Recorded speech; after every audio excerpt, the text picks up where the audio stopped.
This week we had a big week for new comics.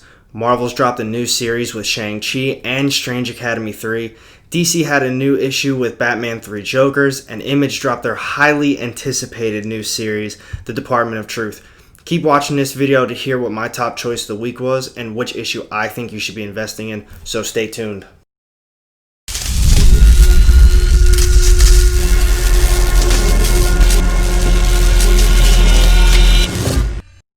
Welcome back everyone, AR Comics here, and today I've got a big list of issues to go over with you from yesterday's new comic book day.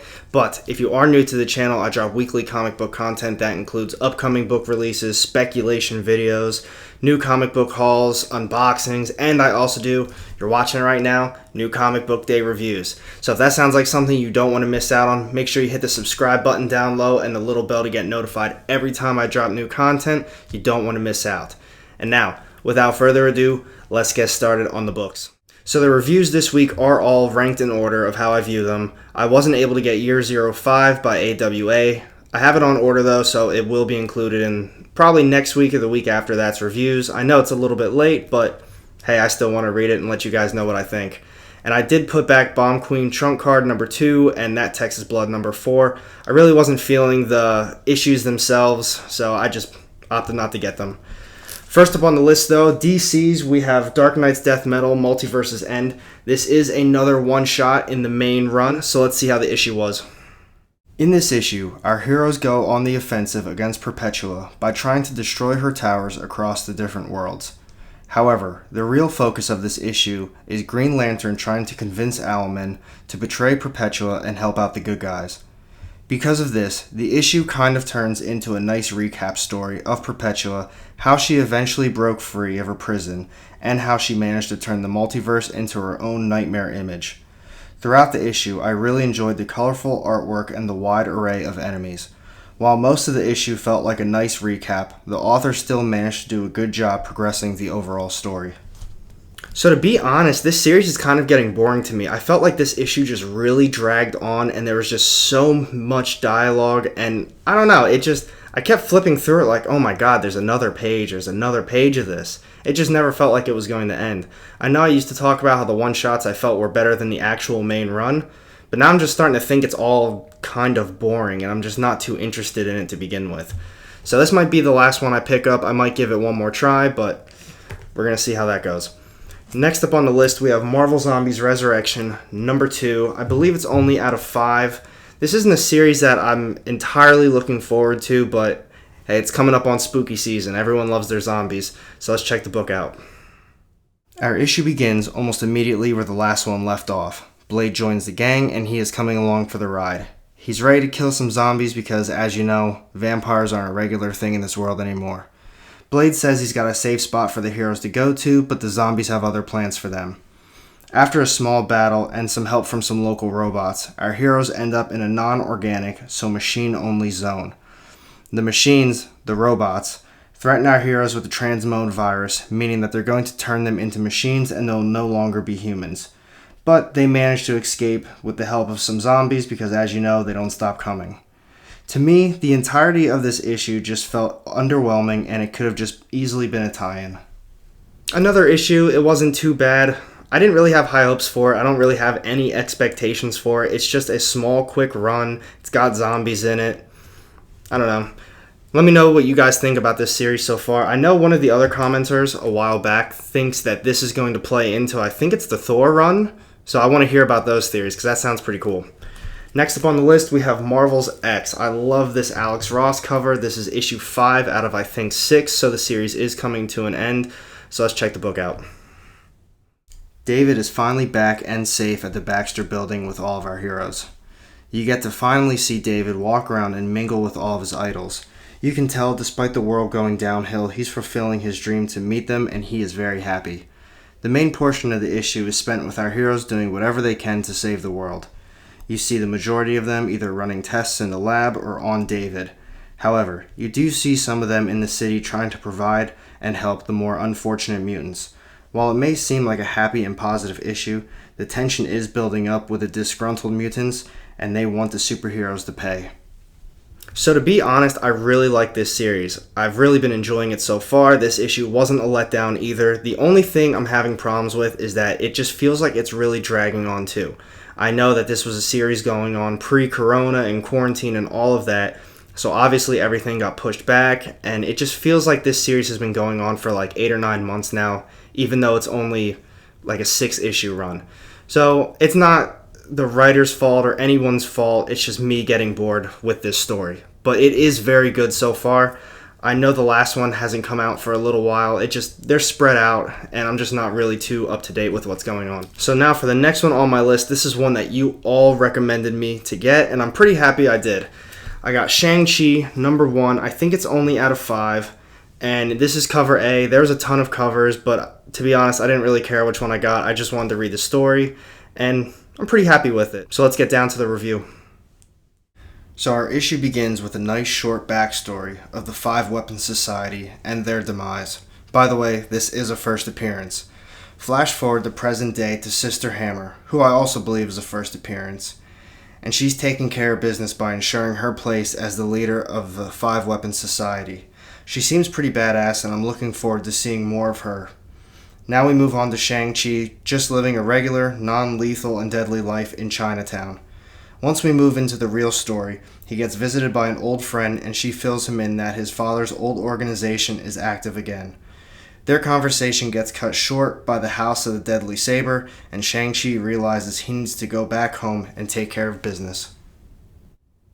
I don't know, I thought it was pretty cool. Admittedly, I haven't read a lot of ShangChi stuff, so my knowledge is definitely not there. I don't really know a lot about his characters, who his foes are, and I'm not sure if a lot of these were new characters or old characters, but everybody just felt brand new to me. However, I do know that this issue was a first appearance of the Five Weapons Society, so if you are interested in that, if you think that's going to be a big deal, this issue does feature them. It could turn into something, because I know one of you guys let me know in the last video, or 2 videos ago as well, that you think that this series, or you've read that this series, has something to do with what the upcoming movie is going to be.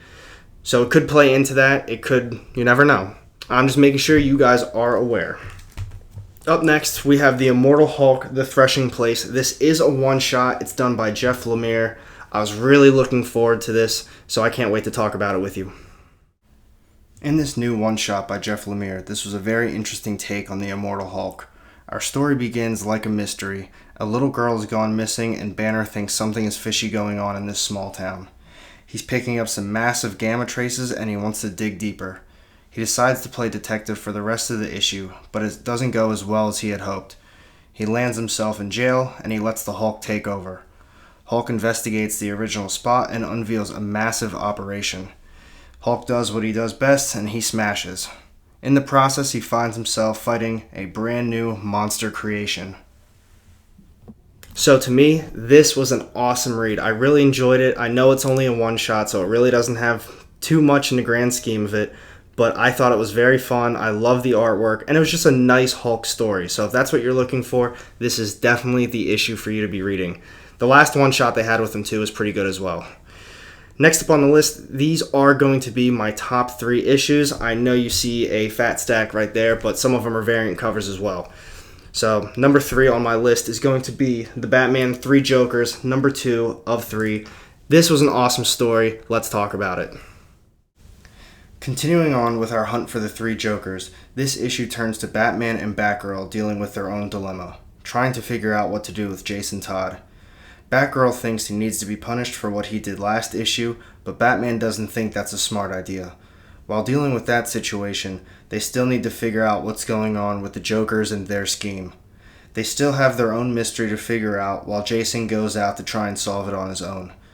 This story dives deeper this issue, and it leaves us asking more questions than when the issue began. As you guys all know, I don't read much DC. I don't buy a lot of DC. I know I probably should be getting into it a little bit more, but I love this story so far. It's fantastic. If you guys aren't liking it, let me know why, because I'm sure you guys are more up to date with Batman, DC, and your knowledge is definitely there.